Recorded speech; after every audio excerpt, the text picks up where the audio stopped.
നിങ്ങളിപ്പോൾ BTech diploma കഴിഞ്ഞിരിക്കുന്ന സമയമായിരിക്കും. അതുപോലെ തന്നെ ഏറ്റവും കൂടുതൽ കൺഫ്യൂസ്ഡ് ആയിരിക്കുന്ന സമയം അതായിരിക്കും. നമുക്ക് പറയാം എഐന്റെ വരവോടുകൂടി ഒരുപാട് ജോലി സാധ്യതകൾ ഒഴിവായിക്കൊണ്ടിരിക്കുകയാണ്. അതുപോലെ തന്നെ എഐ വന്നാലും നശിക്കാത്ത ഒരുപാട് ഫീൽഡുകളുണ്ട് നമ്മുടെ നാട്ടിൽ. ഇപ്പോൾ diploma, civil engineering, mechanical, electrical engineering കഴിഞ്ഞ ആളുകളാണെങ്കിൽ നിങ്ങൾക്ക് കൺസ്ട്രക്ഷൻ ഫീൽഡ് അതുപോലെ ചൂസ് ചെയ്യാൻ വരുന്നവരാണ്. നമ്മൾ എന്തൊക്കെ ടെക്നോളജി വളർന്നു വന്നാലും എഐ ടെക്നോളജിയും കാര്യങ്ങളും സോഫ്റ്റ്വെയർസിനകത്തൊക്കെ ഒരുപാട് അഡ്വാൻസ്ഡ് കാര്യങ്ങൾ വരും. അത് ആക്ച്വലി അത്യാവശ്യം പൊട്ടൻഷ്യലി നമുക്ക് യൂസ് ചെയ്യാൻ പറ്റുന്ന അല്ലെങ്കിൽ ഹാൻഡ്സ് ഓൺ ജോബുകൾ എന്നും വേണ്ടി വരുന്ന ഒരു ഇൻഡസ്ട്രിയാണ് കൺസ്ട്രക്ഷൻ ഇൻഡസ്ട്രി. എഐ ടൂൾസ് വന്നാലും അത് നിങ്ങൾക്ക് ഹെൽപ്പ് ആവുകയല്ലാതെ നിങ്ങളുടെ ജോലി നഷ്ടപ്പെടാൻ ചാൻസ് ഏറ്റവും കുറവുള്ള ഇൻഡസ്ട്രി കൂടിയാണ് ഈ കൺസ്ട്രക്ഷൻ ഇൻഡസ്ട്രി. അതുകൊണ്ട് തന്നെ ഒരുപാട് ജോബ് ഓപ്പണിങ്സ് വരാൻ ചാൻസ് ഇനി ഫ്യൂച്ചറിൽ വരാൻ ചാൻസ് ഉള്ളതും കൺസ്ട്രക്ഷൻ ഇൻഡസ്ട്രിയാണ്. നിങ്ങൾക്കറിയാം നമ്മുടെ നാട്ടിൽ എത്രത്തോളം ബിൽഡിങ്ങുകൾ വരുന്നുണ്ട്. അതുപോലെ തന്നെ നമ്മുടെ കേരളം നോക്കുകയാണെങ്കിൽ, ഇന്ത്യ നോക്കുകയാണെങ്കിൽ, ഈവൻ അബ്രോഡ് നോക്കുകയാണെങ്കിൽ എത്രത്തോളം ബിൽഡിങ്ങുകൾ കൺസ്ട്രക്ഷൻസും വരുന്നുണ്ടെന്ന്.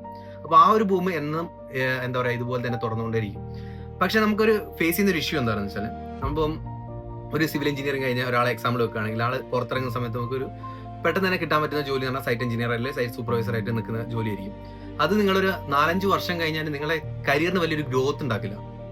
ഓക്കെ, അതായത് ഒരു 3-4-5 വർഷം കഴിഞ്ഞാൽ നിങ്ങളൊരു 10,000 രൂപയ്ക്ക് സാലറി കയറി ഒരു 35,000 രൂപ വരെ സാലറി മാക്സിമം കിട്ടുമായിരിക്കും 5 വർഷം കഴിഞ്ഞാലും. പക്ഷെ അതിന് മേലോട്ട് നിങ്ങൾക്ക് കിട്ടണമെന്നുണ്ടെങ്കിൽ നിങ്ങൾക്ക് പ്രോപ്പർലി ഏത് പാത്ത് ചൂസ് ചെയ്യാൻ എന്നുള്ള കാര്യമായിട്ട് നിങ്ങൾ ചൂസ് ചെയ്യണം. ഓക്കെ, അതായത് ഇപ്പം നോർമൽ ഒരു സൈറ്റ് എഞ്ചിനീയറിന് പുറമെ എത്രത്തോളം തൊഴിലവസരങ്ങളിലെ വേറെ എത്രത്തോളം ജോലികൾ ഒരു സിവിൽ എഞ്ചിനീയറിനുണ്ട്, അതുപോലെ തന്നെ ഒരു മെക്കാനിക്കൽ എഞ്ചിനീയറിനുണ്ട്, ഒരു ഇലക്ട്രിക്കൽ എഞ്ചിനീയറിനുള്ള കാര്യം നിങ്ങൾ മനസ്സിലാക്കിയേ പറ്റുള്ളൂ. അപ്പോൾ ഈ കാര്യങ്ങളൊക്കെ ഉൾക്കൊള്ളിച്ചുകൊണ്ട് നമുക്കൊരു പാനൽ ഡിസ്കഷൻ, നമുക്കറിയാം നമുക്ക് ഇത് കാര്യങ്ങളൊക്കെ പറഞ്ഞു തരാൻ ആ ഫീൽഡിൽ അതായത് ഫീൽഡ് എക്സ്പീരിയൻസ്ഡ് ആയിട്ട് ആൾക്കാർ വരുന്ന സമയത്താണ് നമുക്ക് കാര്യങ്ങളൊക്കെ മനസ്സിലാവുള്ളൂ. നിങ്ങൾക്ക് ഇപ്പോൾ ഏറ്റവും കൂടുതൽ നിങ്ങളുടെ മുമ്പിൽ ഉണ്ടാകുന്ന എക്സ്പെർട്സ് ആണ് നിങ്ങളുടെ പഠിപ്പിച്ച അധ്യാപകരും കാര്യങ്ങളൊക്കെ ആയിരിക്കും. അപ്പോൾ അവർക്ക് പറഞ്ഞു തരുന്ന ഒരു ലിമിറ്റേഷൻസ് ഉണ്ട്. അവർ എവിടെയാണോ ലാക്ക് ചെയ്യുന്നത്, എവിടെയാണോ അവർക്ക് ഡ്രോബാക്ക് വരുന്നത്, അല്ലെങ്കിൽ അവർക്ക് എത്രത്തോളം അറിവ് ഇല്ലാതെ വരുന്നത്, അതാണ് ഇൻഡസ്ട്രി എക്സ്പേർട്സ് നിങ്ങൾക്ക് നികത്തി വരാൻ പോകുന്നത്. അതുകൊണ്ടാണ് നമ്മുടെ നാട്ടിൽ ഇത്രയും കൂടുതൽ സ്കില്ലിങ് കാര്യങ്ങളൊക്കെ ഡെവലപ്പ് ചെയ്ത് ആളുകൾക്ക് ജോലിയും കാര്യങ്ങളൊക്കെ വരുന്നത്. അപ്പൊ അങ്ങനെ മനസ്സിലാക്കി ആ ഒരു സ്കില്ലിങ്ങിലേക്ക് നിങ്ങൾക്ക് എത്തണം എന്നുണ്ടെങ്കിൽ ഈ ഒരു സെഷൻ നിങ്ങൾ അറ്റൻഡ് ചെയ്യാന്നുള്ള പറഞ്ഞു. ഒരു എക്സ്പേർട്ട് സെഷനാണ് നമ്മൾ ഉദ്ദേശിക്കുന്നത്. ഒരു 7 ഫാക്കൽറ്റീസ് എന്ന് പറയുമ്പോൾ ഇപ്പോഴും കൺസ്ട്രക്ഷൻ ഫീൽഡിൽ വർക്ക് ചെയ്തുകൊണ്ടിരിക്കുന്ന എക്സ്പേർട്സ്, ഒരു 10 മുതൽ 20 വർഷം വരെ എക്സ്പീരിയൻസ്ഡ് ആയിട്ടുള്ള എല്ലാ ഒരു 1-2 ജനറേഷൻ കണ്ട ആളുകളാണ്, ജനറേഷൻ ഓഫ് ചേഞ്ച് കണ്ട ആളുകളാണ് ഈ പാനൽ ഡിസ്കഷനിൽ ഇരിക്കാൻ പോകുന്നത്. അപ്പോൾ അതുകൊണ്ട് തന്നെ നിങ്ങൾക്ക് പ്രോപ്പർലി എല്ലാ ഗൈഡൻസും, നിങ്ങൾ ഏത് ഫീൽഡിൽ ജോയിൻ ചെയ്യണം, ഈ ഫീൽഡിൽ ജോയിൻ ചെയ്ത് കഴിഞ്ഞാൽ അടുത്ത 5 വർഷം കൊണ്ട് നിങ്ങളുടെ കരിയർ പ്രൊഫൈൽ ഏത് ലെവലിൽ എത്തിക്കാൻ പറ്റും, ഈ കാര്യങ്ങളൊക്കെ ക്ലിയർ കട്ടായിട്ട് നിങ്ങൾക്ക് പറഞ്ഞുതരും. അതിൽ നമ്മൾ ഫാക്കൽറ്റീസ് പറയുകയാണെങ്കിൽ ക്വാണ്ടിറ്റി സർവിംഗ് ഫീൽഡിൽ വരുന്നത് ജുബേർ സാർ ഉണ്ട്, മിനിമാം ഉണ്ട്, അതുപോലെ തന്നെ ഷെഫി സാർ ഉണ്ട്.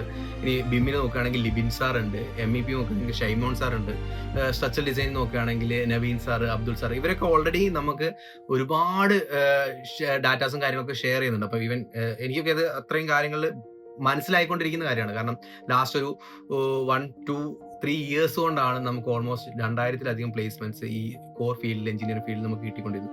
അതിനൊരു കാരണം മാർക്കില്ല, ജോബുകളുണ്ട്, ജോബ് ചെയ്യാനുള്ള ഓപ്പർച്യൂണിറ്റീസ് ഉണ്ട്, ആ സ്കില്ലില്ലാത്തൊരു പ്രശ്നം മാത്രമേ ഉണ്ടായിരുന്നു. അത് നികത്താൻ നമുക്ക് പറ്റിയിട്ടുണ്ട്. ഇനി നിങ്ങളുടെ കരിയർ ചൂസ് ചെയ്യേണ്ടത് നിങ്ങളുടെ ഒരു ഓപ്ഷനാണ്. ഈ ഒരു സെഷൻ പാനൽ ഡിസ്കഷൻ 17-ാം തീയതി രാത്രി 8 മണിക്കാണ് നടത്തുന്നത്. 7 എക്സ്പേർട്ട് ഫാക്കൽറ്റീസിനെ വെച്ചിട്ടാണ് നടത്തുന്നത്. നിങ്ങൾക്ക് ജോയിൻ ചെയ്യാൻ താല്പര്യം ഉണ്ടെങ്കിൽ താഴെ ഒരു ഗൂഗിൾ ഫോം നമ്മൾ കൊടുത്തിട്ടുണ്ട്. ആ ഗൂഗിൾ ഫോമിൽ നിങ്ങളുടെ ഡീറ്റെയിൽസും കാര്യങ്ങളൊക്കെ എൻ്റർ ചെയ്യുക. അതുപോലെ നിങ്ങൾക്ക് എന്തെങ്കിലും സംശയം ഉണ്ടെങ്കിൽ അതിനകത്തൊരു ക്വസ്റ്റ്യൻ നമുക്ക് ആഡ് ചെയ്യാനുള്ള ഒരു ഓപ്ഷൻ ഉണ്ട്. ആ ക്വസ്റ്റ്യൻ നിങ്ങൾക്ക് ആഡ് ചെയ്യും. നിങ്ങളുടെ കരിയർ പാത്ത് എങ്ങനെയായിരിക്കണം, ഇനി 5 വർഷം കഴിഞ്ഞാൽ നിങ്ങളുടെ ഫ്യൂച്ചർ പ്ലാൻ എങ്ങനെയാണ്, അതിന് ഇപ്പോൾ ഏത് ഫീൽഡ് ചൂസ് ചെയ്യണം, ഇങ്ങനത്തെ കാര്യങ്ങളൊക്കെ നിങ്ങൾക്ക് അവിടെ ചോദിക്കാവുന്നതാണ്. കാരണം ആ സെഷൻ്റെ അകത്ത് നിങ്ങൾക്ക് ഡിസ്കസ് ചെയ്യുന്നതാണ്. അതല്ല നിങ്ങൾക്ക് ലൈവായിട്ട് അവിടെ ചോദിക്കണമെന്നുണ്ടെങ്കിലും അതും നിങ്ങൾക്ക് പോസിബിൾ ആണ്. 17-ാം തീയതി രാത്രി 8 മണിക്ക്. മറക്കണ്ട, നിങ്ങളുടെ ഡീറ്റെയിൽസും കാര്യങ്ങളൊക്കെ എൻ്റർ ചെയ്യാനുള്ള ഗൂഗിൾ ഫോം താഴെ ഡിസ്ക്രിപ്ഷനുണ്ട്. Okay, thank you.